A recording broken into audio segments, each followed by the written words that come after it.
Good morning, students. Beta, in our previous section we have covered nucleotides along with nucleic acid और वो topic हमारा लगभग complete ही हो गया है, ठीक है ना।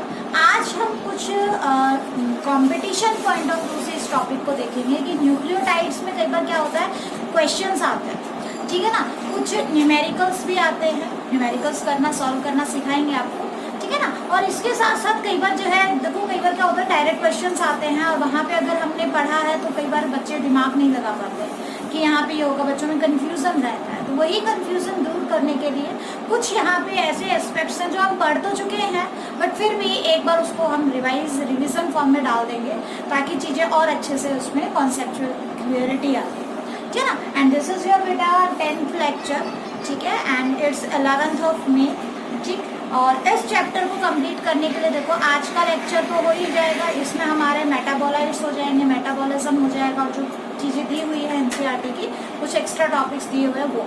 इसके बाद एक टॉपिक आपका बचेगा, दैट इज एंजाइम्स। एंजाइम्स को करने में देखो कोशिश करूंगी 2 लेक्चर्स में करवाने की, थोड़े लंबे लग जाएंगे, ठीक है। सैटरडे तक कोशिश करेंगे कि चैप्टर आपका कंप्लीट हो जाए, ठीक है ना। आगे बात समझ में, उसके बाद फिर हम नेक्स्ट चैप्टर स्टार्ट करेंगे, सेल डिवीजन, क्लियर, ठीक है।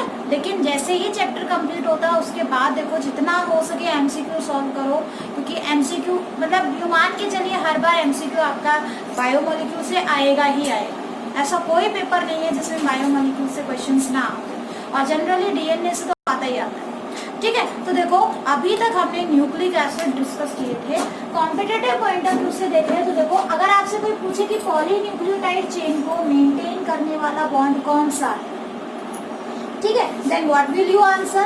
देखो पॉलीन्यूक्लियोटाइड चेन एक सिंगल चेन है कि नहीं, है ना, एक सिंगल चेन थी, और उस सिंगल चेन में क्या थे भाई, बॉन्ड जो आपस में 2 न्यूक्लियोटाइड्स को जोड़ने वाले जो बॉन्ड्स थे दैट वर कौन से थे, फॉस्फोडाइएस्टर बॉन्ड। तो इसको मेंटेन करने के लिए जो बॉन्ड होता है दैट इज फॉस्फोडाइएस्टर बॉन्ड, ठीक है। इसके साथ साथ अगर आपसे कोई पूछे कि डीएनए डबल हेलिक्स को मेंटेन करने वाले बॉन्ड बताओ, तो उस केस में आपको आंसर करना है hydrogen bonds present between nucleotides. NTS का मतलब nucleotides of both chain along with the stacking of one strand over other. अब ये stacking of one strand over other क्या है, देखो हमने देखा था कि जो डीएनए डबल हेलिक्स है वो इस तरीके से क्या है, हेलिकल फॉर्म में, तो एक स्ट्रैंड दूसरे स्ट्रैंड के ऊपर ऐसे स्टैकिंग फॉर्म में। आगे बात समझ में, ठीक है ना। और वही स्टैकिंग जो है that is responsible for stability of the DNA double helical bond,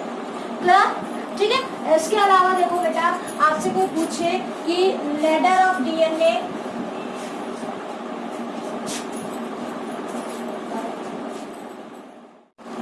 देखो लेडर ऑफ डीएनए यानी कि मान लो जैसे आपका ये डीएनए इस तरीके से है, ठीक है ना, इस तरीके से ऐसे करके डीएनए है। तो बेसिकली यहाँ पे ये लेडर का काम क्या कर रहा है, लेडर का काम क्या कर रहा है, सीडी का काम क्या कर रहा है, न्यूक्लियोटाइड्स। और न्यूक्लियोटाइड्स आपस में किससे जुड़े हुए हैं, हाइड्रोजन बॉन्ड से। अगर पूछे कि लेडर बनता किससे है तो न्यूक्लियोटाइड से, और उसके बीच में जनरली न्यूक्लियोटाइड्स तो नहीं कहेंगे हम, हाइड्रोजन बॉन्ड ही कहेंगे, ठीक है ना। आगे बात समझ में, लेडर जो है बेसिकली किससे बनता है, हाइड्रोजन बॉन्ड से। बैकबोन ऑफ डीएनए के लिए कौन सा कौन से बॉन्ड रिस्पॉन्सिबल है, फॉस्फोडाइएस्टर बॉन्ड। आपने स्ट्रक्चर अगर अच्छे से क्लियर है, आपको क्लियर है तो आप अच्छे से ये चीजें कर सकते हैं, ठीक है ना। इसके अलावा देखो बेटा आपसे कोई पूछे कि दोनों हेलिसेस जो हैं उनके बीच में कौन सा बॉन्ड होता है, जो दोनों हेलिसेस होते हैं, दोनों स्ट्रैंड्स होते हैं, तो देखो हमने पढ़ा हाइड्रोजन बॉन्ड तो होगा ही, इसके साथ साथ हाइड्रोफोबिक बॉन्ड भी होगा। ये वाला जो पॉइंट है ना, ये जो पॉइंट है इससे रिलेट होके एम्स में क्वेश्चन आया होगा, तो हाइड्रोफोबिक इंटरेक्शन भी होगा प्लस हाइड्रोजन बॉन्ड भी होगा, क्लियर, ठीक है। इसके अलावा देखो नेक्स्ट जो इम्पोर्टेंट चीज है जो आपको आगे 12th क्लास में यूज होगी, आपके लिए इम्पोर्टेंट भी है और जनरली पूछा भी जाता है। देखो डीएनए के दोनों स्ट्रैंड्स के बीच में हाइड्रोजन बॉन्ड, ठीक है। अब जब आपने इसको हीट किया, ठीक है, बहुत ज्यादा हाई टेम्परेचर दे दिया, तो ऑब्वियसली जो हाइड्रोजन बॉन्ड है वो वीक बॉन्ड्स के अंदर आता है, ठीक है ना। जो हाइड्रोफोबिक इंटरेक्शंस है वो वीक बॉन्ड्स, तो क्या होगा, ये दो हाइड्रोजन बॉन्ड्स टूट जाएंगे, और जब ये टूट जाएंगे तो दोनों के दोनों स्ट्रैंड्स है, देखो मान लो ये आपका डीएनए डबल हेलिक्स है, ठीक है। इसको आपने बहुत ज्यादा टेम्परेचर दे दिया, लगभग मान के चलो 100 डिग्री सेल्सियस, ठीक है, तो क्या होगा, ये बॉन्ड टूट जाएंगे और आपके दोनों स्ट्रैंड्स बिल्कुल सेपरेट हो जाएंगे। आ गई बात समझ में, ठीक है ना। तो देखो डीएनए डबल हेलिक्स के हो, अगर हम क्या करें, हीट कर दे, बहुत ही हाई टेम्परेचर दे, ठीक है, तो वो क्या हो जाएगा, हाइड्रोजन बॉन्ड टूट जाते हैं और हेलिसेस सेपरेट हो जाते हैं। इस प्रोसेस को मेल्टिंग और डीनेचुरेशन ऑफ डीएनए कहा जाता है। क्या कहोगे, मेल्टिंग और denaturation of DNA. When DNA is heated at a high temperature, जब डीएनए को बहुत हाई टेम्परेचर पे हीट किया, then hydrogen bonds between both strands are broken down and both helices of DNA get separated from each other. इसको क्या बोलेंगे, melting और denaturation of DNA. और वो टेम्परेचर जिसपे मेल्टिंग और डीनेचुरेशन ऑफ डीएनए होती है उसको डीएनए की टीएम वैल्यू कहते हैं, ठीक है ना, मेल्टिंग वैल्यू बोलते हैं, मेल्टिंग टेम्परेचर बोलते हैं। देखो temperature at which DNA melting occurs, क्या बोलेंगे उसको, टीएम वैल्यू बोलेंगे। टीएम वैल्यू का मतलब melting temperature of DNA, clear, ठीक है। और टीएम वैल्यू जनरली किस पे डिपेंड कर रही है, देखो जितने ज्यादा हाइड्रोजन बॉन्ड उतना ही ज्यादा टीएम वैल्यू हाई होगा। अब मुझे ये बताओ कि एडेनिन से थाइमिन जब जुड़ता है तो कितने बॉन्ड बनते हैं, शाबाश, पढ़ाया था मैंने कल, कितने बॉन्ड बनते हैं, कितने, 2 हाइड्रोजन। और ग्वानिन और साइटोसिन जब बॉन्ड बनाते हैं तो कितने हाइड्रोजन बॉन्ड बनाते हैं, 3 हाइड्रोजन। अब देखो ऐसा, एक तो आपके पास डीएनए ऐसा है जिसमें एटी वाला पार्ट ज्यादा है, ठीक है ना, एडेनिन थाइमिन रिच में, ऑब्वियस, और एक ऐसा डीएनए जिसमें ग्वानिन साइटोसिन ज्यादा अमाउंट में। तो मुझे बताओ टीएम वैल्यू किसकी ज्यादा होगी, किसकी ज्यादा होगी, जिसमें ग्वानिन साइटोसिन ज्यादा है। क्यों, क्योंकि वहाँ हाइड्रोजन बॉन्ड्स का अमाउंट क्या है, ज्यादा, ठीक है। तो TM value depends upon GC content, ठीक है, ग्वानिन साइटोसिन कंटेंट पे डिपेंड करता है। जीसी जितना ज्यादा होगा टीएम वैल्यू उतना ही ज्यादा होगा। आगे बात समझ में। और when denatured DNA cools down, जब हम डीनेचर्ड डीएनए को, ऐसा डीएनए जिसकी मेल्टिंग हो चुकी है, इसको वापस से क्या करेंगे, इसकी कूलिंग करेंगे, ठीक है। आगे बात समझ में। तो क्या होगा, हाइड्रोजन बॉन्ड दोबारा से बन जाएंगे और इस प्रोसेस को क्या करेंगे, एनीलिंग और रीनेचुरेशन ऑफ डीएनए। समझ में आ गया, ठीक है। तो एनीलिंग और renaturation of DNA is just opposite of melting और डीनेचुरेशन ऑफ डीएनए, क्लियर।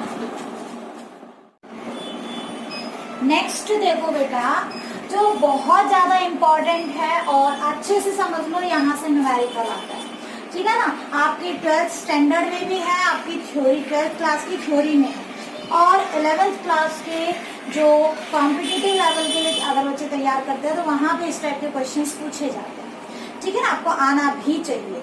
अब देखो होता क्या है, 1949 के अंदर इरविन चारगेफ ने क्या बताया, उन्होंने जो न्यूक्लियोटाइड्स होते हैं डीएनए में, जो 4 न्यूक्लियोटाइड्स होते हैं डीएनए में, उनके कंसंट्रेशन के बारे में जो है एक रूल बताया, ठीक है ना। क्या कहा उन्होंने देखो ये बात तो हमें पता चल चुकी थी कि जो है हमेशा प्यूरिन पेयर्स विद पायरिमिडिन, ये बात तो हमें पता चल गई थी डीएनए डबल हेलिक्स में वाटसन एंड क्रिक मॉडल के थ्रू। लेकिन उन्होंने फिर इससे क्या बताया कि उन्होंने बताया कि हम प्रिडिक्ट कर सकते हैं कि एक पर्टिकुलर डीएनए में अगर हमें एक पर्टिकुलर न्यूक्लियोटाइड का पता है तो हम चारों न्यूक्लियोटाइड की कंसंट्रेशन निकाल सकते हैं, ठीक है ना। तो उन्होंने एक रूल बताया, उन्होंने क्या कहा कि जितना प्यूरिन होता है उतना ही क्या मिलेगा आपको, पायरिमिडिन, ये बात है, जितना प्यूरिन उतना पायरिमिडिन। अब देखो उन्होंने क्या कहा, अच्छा ध्यान रखना कि उनका जो रूल है वो सिर्फ बी डीएनए पे लागू होगा, ना तो किसी प्रोकैरियोट्स में बी डीएनए लागू नहीं होता है, ठीक है ना। आगे सॉरी, जहाँ पे बी डीएनए नहीं होगा वहां पे लागू नहीं है, ठीक है। आगे बात समझ में। तो देखो उन्होंने क्या कहा, इरविन चारग्राफ रूल क्या कहता है, इरविन चारग्राफ रूल कहता है कि इन डबल स्ट्रैंडेड डीएनए का डबल स्ट्रैंडेड होना जरूरी है। पहली बात ये चीज ध्यान में रखना, डबल स्ट्रैंडेड डीएनए होगा, ठीक है, क्योंकि चीजों पे घुमाते हैं, वहां तुम्हें दे देंगे सिंगल स्ट्रैंडेड डीएनए और फिर पूछ लेंगे कितना हो गया, तो वहां हम प्रिडिक्ट नहीं कर सकते। डबल स्ट्रैंडेड डीएनए होना जरूरी है, पहली बात। अमाउंट ऑफ थाइमिन, जितना थाइमिन है उतना ही क्या होगा, एडेनिन होगा। ऑब्वियसली हमें पता है ए हमेशा टी के साथ ही आना है, ठीक है ना, वो मैटर नहीं करता कि कौन से न्यूक्लियोटाइड पे ए है और कौन से पे टी है। जहां टी है वहां ए आ गया, जहां ए है वहां टी आ गया। ठीक है, सिंपली ये हमें पता है। तो obviously concentration of T is equal to concentration of A. ठीक है, अब इस ए को अगर हम टी के नीचे लेके जाए तो यहाँ वैल्यू क्या आ गई 1, यानी ratio of purine is to pyrimidine is equal to 1। ठीक है, अब देखो amount of guanine is equal to amount of cytosine. ठीक है, जितना जी उतना ही क्या है साइटोसिन होगा। तो इसी तरीके से जी अपॉन सी क्या आ गया 1 आ गया। अब हमें क्या करना है, ऊपर को ऊपर वाले से ऐड कर दो, ठीक है, और नीचे को नीचे वाले से ऐड कर दो, सॉरी इतना वाला इस वाले से ऐड कर दो। तो a upon T plus G, मतलब a upon G upon a plus G upon में t plus C is equal to 1। इसको लिखने में गलती मत करना बेटा, क्योंकि जनरली इसको लिखने में हम गलती कर देते हैं। ठीक है, ये फॉर्मूला फिक्स है, इस फॉर्मूले को अच्छे से याद कर लो। एडेनिन प्लस ग्वानिन अपॉन में थाइमिन प्लस साइटोसिन।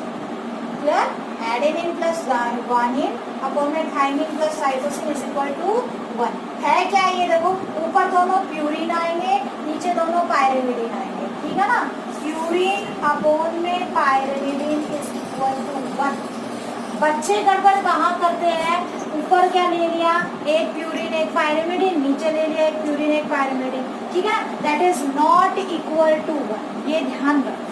ठीक है, तो प्यूरिन अपॉन पायरिमिडिन हमेशा 1 होगा। यहाँ देख लो प्यूरिन अपॉन पायरिमिडिन क्या है 1 है। ठीक है ना, सॉरी पायरिमिडिन अपॉन प्यूरिन लगा दो तो प्यूरिन अपॉन पायरिमिडिन लगा दो, 1 के बराबर हो जाएगा। ठीक है, तो देखो यही है। अब इससे कैसे हम क्वेश्चन से सॉल्व कर सकते हैं, कैसे नहीं कर सकते। देखो जनरली जो है a प्लस जी अपॉन में t plus C is equal to 1 होता है। ठीक है, बट ये डाटा वेरी करता है। ठीक है, दिस डाटा इज वेरिएबल, लेकिन किसी पर्टिकुलर स्पीसीज के लिए फिक्स होता है। ठीक है, जैसे अगर हम बात करें ह्यूमन बीइंग की, तो हमारे लिए ये जो है फिक्स है। चाहे ह्यूमन बीइंग आपका इंडिया का हो, चाहे ऑस्ट्रेलिया का हो, चाहे अमेरिका का हो, हर जगह का जैसा भी ह्यूमन बीइंग है, सभी के अंदर उसके डीएनए में जो वैल्यू है a प्लस जी अपॉन में t plus C, that is constant. ठीक है, तो वेरिएबल होता है species to species, but constant for a particular species. ठीक है, तो कितना हो गया a प्लस जी जो है हमारे अंदर a plus G plus upon में t प्लस सी कितना होता है 1.5। अब 1.52 को देख के आप क्या बता सकते हो, ऑब्वियसली एक से ज्यादा वैल्यू आ रही है, तो ऊपर वैल्यू ज्यादा है, ऊपर वाली वैल्यू ज्यादा है, नीचे वाली कम है। ठीक है ना, तो हमारा जो a प्लस टी अपॉन में g प्लस सी की वैल्यू कितनी होती है 1.52। इसका मतलब हमारे अंदर एडेनिन ग्वानिन ज्यादा है बजाय की साइटोसिन और थाइमिन की। ठीक है, अगर हम बात करें ई कोलाई बैक्टीरिया की, वहाँ ये कितनी होती है वैल्यू 0.97। इससे हमें क्या पता चल रहा है कि डिनोमिनेटर बड़ा है, न्यूमरेटर छोटा है। ठीक है, इसका मतलब वहाँ पे थाइमिन और साइटोसिन तो ज्यादा है, एडेनिन और ग्वानिन कम है, वहाँ पायरिमिडिन ज्यादा है।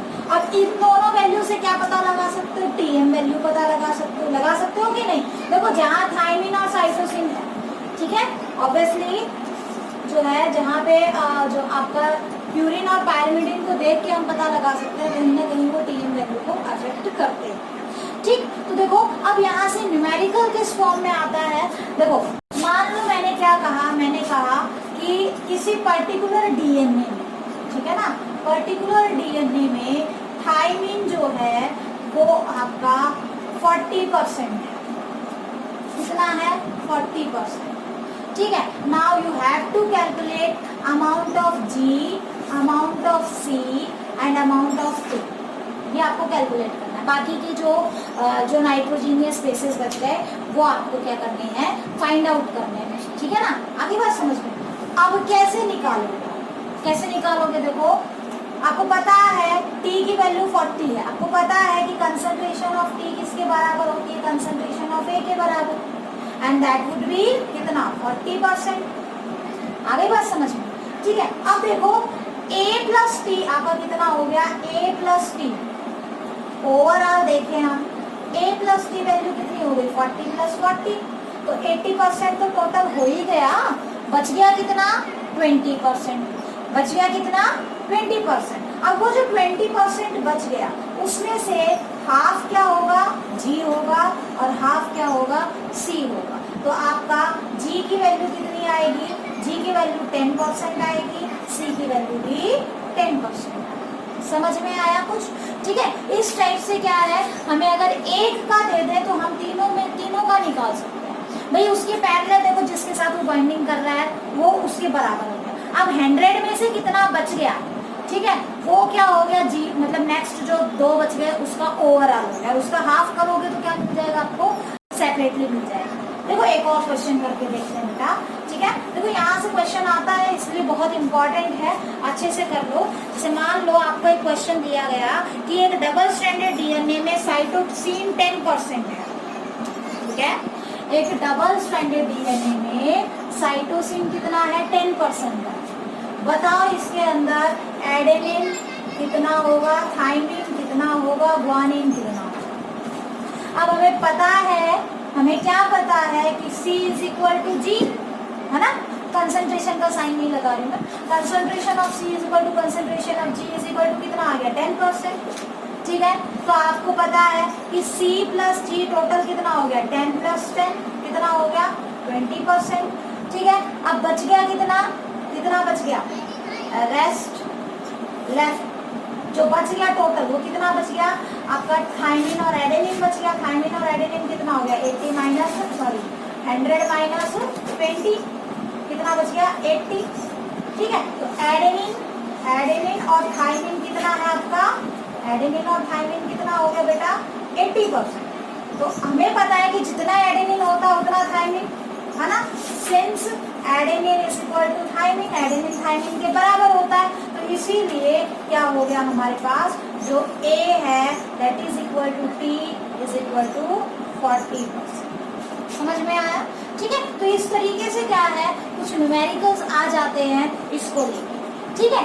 अब कुछ क्वेश्चंस जो है किस तरीके से आते हैं बेटा, न्यूक्लियोटाइड्स के बेस पे, ठीक है ना। मतलब एक फॉर्मूला आपको और याद करना है। फॉर्मूला क्या है, देखो आपको पता है कि लेंथ ऑफ डीएनए अगर आपको निकालनी हो, लेंथ ऑफ डीएनए अगर आपको निकालनी हो तो आपको क्या पता है कि एडजेसेंट न्यूक्लियोटाइड्स के बीच का जो डिस्टेंस होता है कितना होता है 3.4 एंगस्ट्रॉम, है ना। यही पढ़ा था कल आपने, एडजेसेंट न्यूक्लियोटाइड्स के बेस का जो डिस्टेंस होता है 3.4 एंगस्ट्रॉम, और उसको आपने नंबर ऑफ न्यूक्लियोटाइड्स से मल्टीप्लाई कर दिया तो क्या निकल जाएगा आपका लेंथ ऑफ डीएनए। क्या कह रही हूँ मैं, मान लो ये आपका डीएनए है कुछ इस तरीके से, ठीक है। मैंने क्या कहा, हमें इस डीएनए की लेंथ मुझे निकालना है कि यहाँ से और यहाँ तक की लेंथ कितनी है, और मुझे क्या दे दिया, मुझे दे दिए नंबर ऑफ न्यूक्लियोटाइड्स, ठीक है। बेस पेयर नहीं दिए, न्यूक्लियोटाइड के पेयर नहीं दिए, मुझे न्यूक्लियोटाइड्स दिए। तो अब मुझे यहाँ न्यूक्लियोटाइड्स दे दिया, कहा कि इस डीएनए की लेंथ बताओ, और कुछ नहीं दिया, ठीक है। तो हमें पता है कि जो 2 न्यूक्लियोटाइड होते हैं उनके बीच का डिस्टेंस 3.4 एंगस्ट्रॉम होता है। यही पढ़ा था कल हमने, है ना, कि 2 न्यूक्लियोटाइड के बीच का जो डिस्टेंस होता है वो कितना होता है 3.4 एंगस्ट्रॉम होता है। आगे बात समझ में। और 3.4 एंगस्ट्रॉम 2 के बीच का है, तो ऑब्वियसली हम क्या निकाल सकते हैं, हम क्या लिख सकते हैं, number of nucleotides multiplied by distance between adjacent base, axle wise बताया था जिसको आपने, ठीक है ना। आगे बात समझ में। तो आपने जितने न्यूक्लियोटाइड्स हैं उससे आपने distance between adjacent base pair यानी कि number of nucleotides multiplied bye 3.4 angstrom, तो फिर आपका क्या आ जाएगा, लेंथ ऑफ डीएनए एंगस्ट्रॉम में आएगा। अब उसमें डिपेंड करता है कि आपसे पूछी किस में है, माइक्रोमीटर में पूछी है, नैनोमीटर में पूछी है, वो आपको कन्वर्जन आनी चाहिए। समझ में आ गया। तो कुछ क्वेश्चंस मैं आपको दूंगी, ये फॉर्मूला आप लिख लेना, इम्पॉर्टेंट है, ठीक है ना। एक तो इस फॉर्मूले से रिलेटेड क्वेश्चन आते हैं और एक इससे रिलेटेड क्वेश्चन। आगे बात समझ में, ठीक है। अब बात करते हैं कुछ ऐसे पर्टिकुलर टॉपिक्स की जो आपके एनसीईआरटी में दिए हैं, beyond your polymers and monomers, ठीक है। अब देखो बेटा, क्या होता है, मेटाबॉलिज्म का कॉन्सेप्ट है थोड़ा सा। तो स्टार्टिंग में ही आपको ये टॉपिक मिल जाएगा, प्राइमरी एंड सेकेंडरी मेटाबोलाइट्स।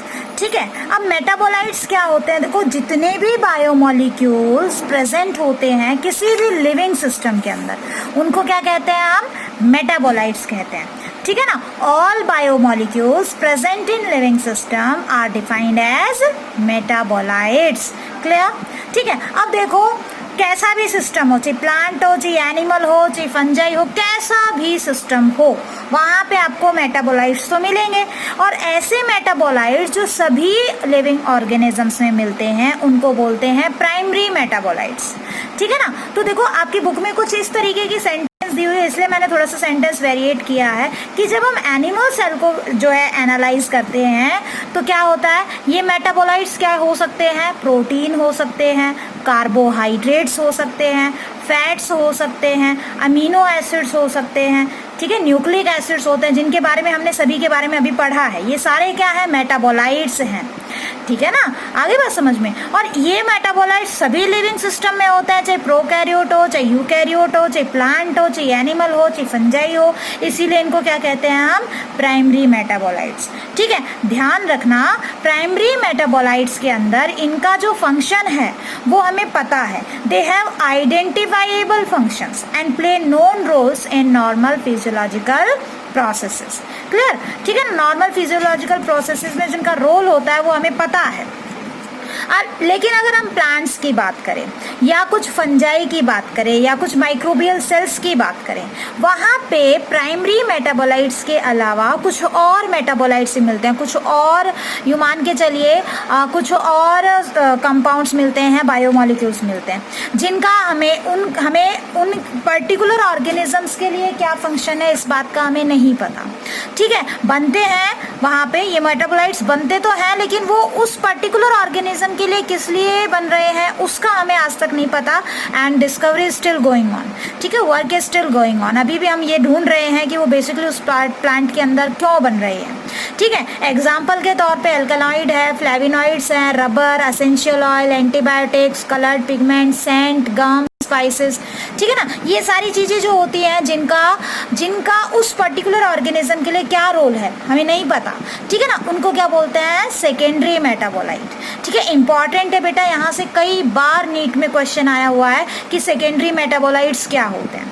तो देखो कुछ सेकेंडरी मेटाबोलाइट्स आपकी, तो देखो ये बेसिकली हमारे लिए ये यूजफुल है, हमें खुद हमारे लिए हम इनको यूज में ले सकते हैं, बट प्लांट के लिए क्यों बने इसका हमें नहीं पता। तो useful for human welfare and have ecological importance, but we didn't know their functions in their own system. ठीक है, अब एनसीईआरटी में एक टेबल आपको देखने को मिलेगी, इस टेबल से कई बार क्वेश्चन आया है, एम्स के अंदर भी क्वेश्चन आया हुआ है। कुछ सेकेंडरी मेटाबोलाइट्स के एग्जाम्पल दिए हैं and you have to learn. देखो क्रैम नहीं करना है, बस 5-7 बार टेबल पढ़ोगे तो आपको यूं पता चल जाएगा कि कौन सा सेकेंडरी मेटाबोलाइट होता है। ठीक है ना, आपके पेपर में क्वेश्चन किस टाइप से आता है, which of the following is secondary metabolite. ठीक, इस तरीके से। तो देखो पिगमेंट्स के तौर पे कैरोटिनॉइड्स हो गए, एंथोसाइनिन्स हो गए। ठीक है, ये क्या हो गए, सेकेंडरी मेटाबोलाइट। ऐसे एल्कलॉइड्स होते हैं जैसे मॉर्फिन है, कोकीन है, जिनको हम ड्रग्स बनाने के लिए यूज़ करते हैं। ठीक है, ये भी क्या है, एल्कलॉइड्स हैं। टर्पिनॉइड्स जैसे कि मोनोटर्पिन, डाइटर्पिन, ये भी क्या है, सेकेंडरी मेटाबोलाइट्स। एसेंशियल ऑयल्स हो गए, लेमन ग्रास ऑयल वगैरह। टॉक्सिन्स हो गए, एब्रिन, रिसिन। ठीक है, लैक्टिन्स हो गए, ये लैक्टिन्स वाला क्वेश्चन आया है। कॉनकैनावेलिन ए, ठीक है ना, ये एक सेकेंडरी मेटाबोलाइट है। तो ऐसा क्वेश्चन आता है, which of the following is secondary metabolite, या which of the following is not a secondary metabolite. तो प्राइमरी मेटाबोलाइट आप सारे पढ़ चुके हो, प्रोटीन, कार्बोहाइड्रेट और ये सारी चीज़ें। बाकी जो एग्जाम्पल यहाँ पे दिए हैं ये इंपॉर्टेंट है। ड्रग्स जैसे विन ब्लास्टिंग हो गया, कर्क्यूमिन हो गया, ठीक है ना, और आपका विन ब्लास्टिंग जैसे कैंसर की ट्रीटमेंट के लिए यूज़ करते हैं। पॉलीमेरिक सब्सटेंस हो गए जैसे रबर है, ग्रास है, सेलुलोज है। तो ध्यान रखना, cellulose is the secondary metabolite. Cellulose आपने कार्बोहाइड्रेट में पढ़ा है ना, ये क्वेश्चन आया हुआ है, इसको अच्छे से कर लेना। Cellulose is an example of secondary metabolite. ठीक है, ये प्लांट के अंदर जो है हमें रोल तो पता है इसका, क्योंकि देखो बेटा ये टेबल जो है एनसीईआरटी बहुत पहले की बनाई हुई है। ठीक है ना, तो तभी से जो चीज़ें लिखी आ रही हैं वो हम फॉलो करते आ रहे हैं, बट एक्चुअल में सेलुलोज का रोल हमें पता है। ठीक है, बट तो आपके पेपर में आया तो आपको इसको सेकेंडरी मेटाबोलाइट में ही डालना है, प्राइमरी में नहीं। आगे बात समझ में। अब देखो एक कॉन्सेप्ट होता है किसका, मेटाबॉलिज्म का, ठीक है ना। तो एक हेडिंग दी हुई है dynamic state of body constituents and concept of metabolism, ठीक है। तो देखो हम एक पर्टिकुलर लिविंग सिस्टम के अंदर क्या देखते हैं कि बहुत सारी रिएक्शंस हो रही होती हैं जिसमें चीज़ें एक दूसरे से में से कन्वर्ट, मतलब एक दूसरे के अंदर मेटाबॉलिक कन्वर्जन्स हो रहे होते हैं। जैसे देखो अगर हम अमीनो एसिड में से कार्बन डाइऑक्साइड निकाल लें, ठीक है, तो क्या बन जाएगा, अमीनो एसिड से अमीन मिलेगा। ऐसे ही न्यूक्लियोटाइड में से अमीनो ग्रुप निकाल लोगे, ठीक है ना, तो आपका जो है removal of amino group in a nucleotide base, ये भी एक जो है मेटाबॉलिक ट्रांसफॉर्मेशन को शो कर रहा है। हाइड्रोलिसिस ऑफ ग्लाइकोसिडिक बॉन्ड, ठीक है, इन अ डाइसैकराइड। तो ये क्या है, कुछ ऐसे पर्टिकुलर रिएक्शंस हैं जो क्या होती हैं, मेटाबॉलिक ट्रांसफॉर्मेशन शो कर रही हैं। मेटाबॉलिक यानी कि जो मेटाबोलाइट्स हैं बेसिकली, ठीक है ना, उनकी क्या कर रही है, कन्वर्जन्स कर रही है, किसी को किसी और में कन्वर्ट कर रही है, ठीक है। तो majority of metabolic reactions do not occur in isolation but are always linked to some other reactions. जितनी भी मेटाबॉलिक रिएक्शंस होती हैं कभी अकेले नहीं, ऐसा नहीं है कि कोई एक मेटाबॉलिक रिएक्शन हो रही है, ठीक है ना, एक दूसरे के साथ इंटरलिंक्ड होती हैं। आगे बात समझ, जैसे आपके रोड हैं, ठीक है, ऐसा नहीं है कि कोई एक सिंगल रोड है, रोड क्या है, कहीं ना कहीं जाके किसी और रोड से जाके मैच मिलता ज़रूर है और एक नेटवर्क बनाता है। तो ऐसे ही हमारी बॉडी में बहुत सारी मेटाबॉलिक रिएक्शंस हो रही होती हैं जो एक दूसरे से इंटरलिंक्ड होती हैं, ठीक है। और metabolites are converted into each other in a series of linked reaction, और इन्हीं लिंक्ड रिएक्शंस को हम क्या बोलते हैं बेटा, मेटाबॉलिक पाथवे, ठीक है। तो मेटाबॉलिक पाथवे क्या है, वो पर्टिकुलर अलग अलग टाइप की मेटाबॉलिक रिएक्शंस जो लिंकेज शो कर रही हैं, ठीक है ना, जो एक ट्रैफिक की तरह, हमारा जो रोड ट्रैफिक है उसकी तरह है हमारी बॉडी में, कि जैसे देखो ग्लूकोज कन्वर्ट हो रहा है, ग्लाइकोलिसिस के दौरान ग्लूकोज आपका पायरुविक एसिड में कन्वर्ट हो रहा है, पायरुविक एसिड अल्टीमेटली क्या बना रहा है, आपका लैक्टिक एसिड बना रहा है, ठीक है, या फिर जो है कार्बन डाइऑक्साइड बना रहा है। लेकिन अब इसके दौरान जो चीज़ें बन रही हैं अलग और साइडवेज चीज़ें बन रही हैं, वो कहीं और यूज हो रही है। तो बहुत सारी रिएक्शंस एक दूसरे से इंटरकनेक्टेड है, ठीक है। तो इनको क्या बोलते हैं, मेटाबॉलिक पाथवे बोलते हैं। अब जो फ्लो ऑफ मेटाबोलाइट्स है, ठीक है ना, वो बेसिकली एक पर्टिकुलर बॉडी को डायनेमिक स्टेट प्रोवाइड कर रहा है। डायनेमिक का मतलब जो कांस्टेंट नहीं है उसको क्या बोलते हैं, डायनेमिक। तो जो मेटाबोलाइट्स का फ्लो है मतलब इंटर कन्वर्जन है, किसी का किसी में कन्वर्ट होना, किसी का किसी और में कन्वर्ट होना, ठीक है ना। तो flow of metabolites through metabolic pathway has a definite rate and direction. This metabolic flow is called dynamic state of body constituents. आगे बात समझ में। अब देखो जो जितनी भी रिएक्शंस होती हैं, ठीक है, जितनी भी रिएक्शंस होती हैं वो सारी के सारी कैटालाइज्ड रिएक्शन होती हैं। कैटालाइज्ड मतलब उनके अंदर वो अपने आप नहीं हो रही, उनके अंदर कोई ऐसा पर्टिकुलर प्रोटीन है, ठीक है ना, जो उनको हेल्प कर रहा है कि वो रिएक्शन फास्ट हो जाए। Every chemical reaction is a catalysed reaction and there is no uncatalysed metabolic conversion in living system. The catalyst which hasten the rate of a given metabolic conversion, ठीक है, are also protein, ठीक है। और जो catalyst use होते हैं वो generally by nature protein होते हैं और उन्हीं को हम क्या बोल देते हैं, एंजाइम्स बोलते हैं, ठीक है। तो इसको हम थोड़ा सा और डिटेल से, एंजाइम्स को तो हमें आगे नेक्स्ट टॉपिक में करना ही है, ठीक है। तो देखो डायनेमिक स्टेट का मतलब क्या है कि मेटाबोलाइट्स की इंटरकन्वर्जन चलती रहती है, कॉम्प्लेक्स सिंपल में बनते रहते हैं, सिंपल कॉम्प्लेक्स में बनते रहते हैं और इस तरीके से हमारी बॉडी डायनेमिक स्टेट में रहती है, कांस्टेंट काम नहीं करती है, ठीक है।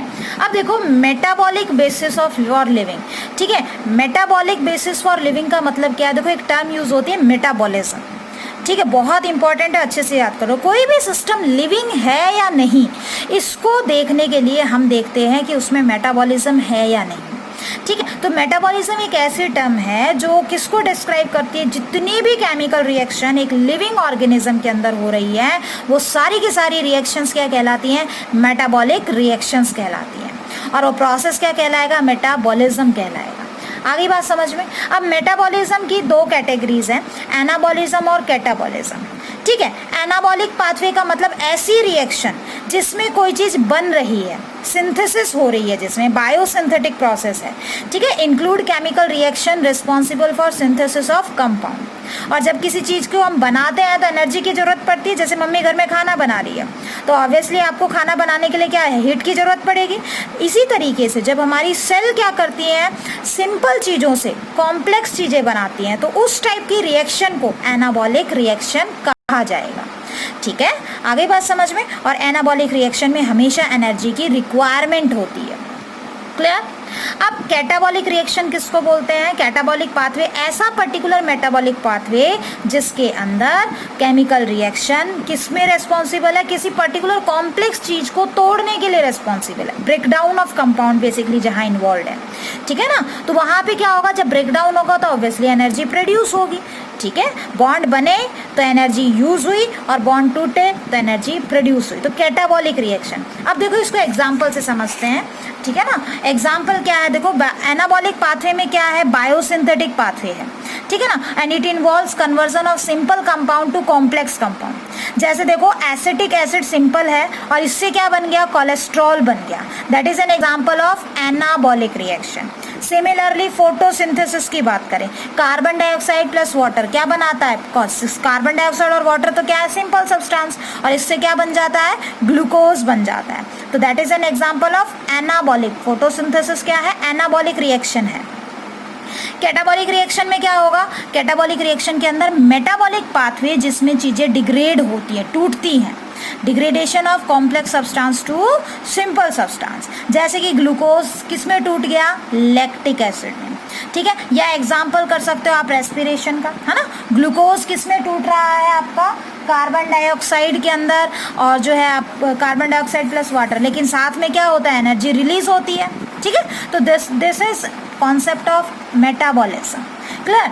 अब देखो हम लिविंग स्टेट को कैसे कंसिडर कर रहे हैं। देखो हर लिविंग ऑर्गेनिज्म में स्टडी स्टेट जो है वो प्रेजेंट होती है by concentration of each of biomolecules. क्या मतलब है, देखो मेटाबॉलिक फ्लक्स एक टर्म हम यूज करते हैं कि एक पर्टिकुलर बायोमोलिक्यूल की कंसंट्रेशन एक लिविंग सिस्टम के लिए जो एप्रोप्रिएट कंसंट्रेशन है वो फिक्स होती है, ठीक है। अब वो लेकिन एक ऑर्गेनिज्म अगर लिविंग है तो ऑब्वियसली वो कंसंट्रेशन हमेशा कांस्टेंट नहीं रहेगी, चेंज होती रहेगी।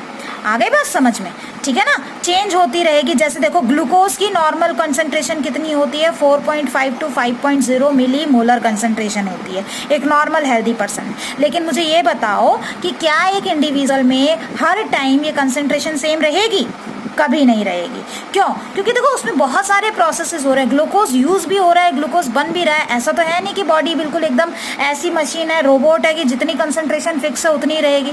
ये कंसंट्रेशन ज़्यादा भी हो सकती है और कंसंट्रेशन कम भी हो सकती है ना।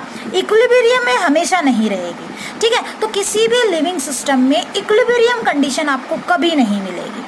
आगे बात समझ में, ठीक है ना। तो ये वेरिएट करती रहती है और हमारी बॉडी क्या करेगी, इस अगर कम है कंसंट्रेशन ग्लूकोज की कम है तो उसको उसकी नॉर्मल कंसंट्रेशन तक लाने की कोशिश करेगी, नॉर्मल से ज़्यादा है तो कम करने की कोशिश करेगी। मतलब हमारी बॉडी लगातार काम कर रही है, क्या इक्विलिब्रियम में लाने की कोशिश कर रही है, बट इक्विलिब्रियम में कभी लाएगी नहीं, ठीक है। अगर बॉडी इक्विलिब्रियम में आ जाए तो हमारी बॉडी क्या हो जाएगी, वो स्टडी स्टेट माना जाएगा, वो रेस्टिंग स्टेट माना जाएगा, ठीक है ना। फिर हमारी बॉडी, इसका मतलब लिविंग नहीं है। मतलब बॉडी हमेशा काम करती है कि हमारी बॉडी क्या हो जाए, इक्विलिब्रियम में आए, लेकिन इक्विलिब्रियम में कभी भी मतलब कि विदस्टैंड नहीं करेगी, लॉन्ग टाइम के लिए इक्विलिब्रियम में कभी नहीं रहेगी।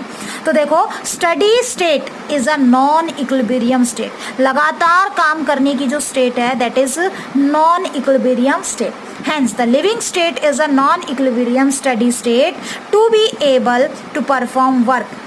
ठीक है, living process is a constant effort to prevent falling into equilibrium.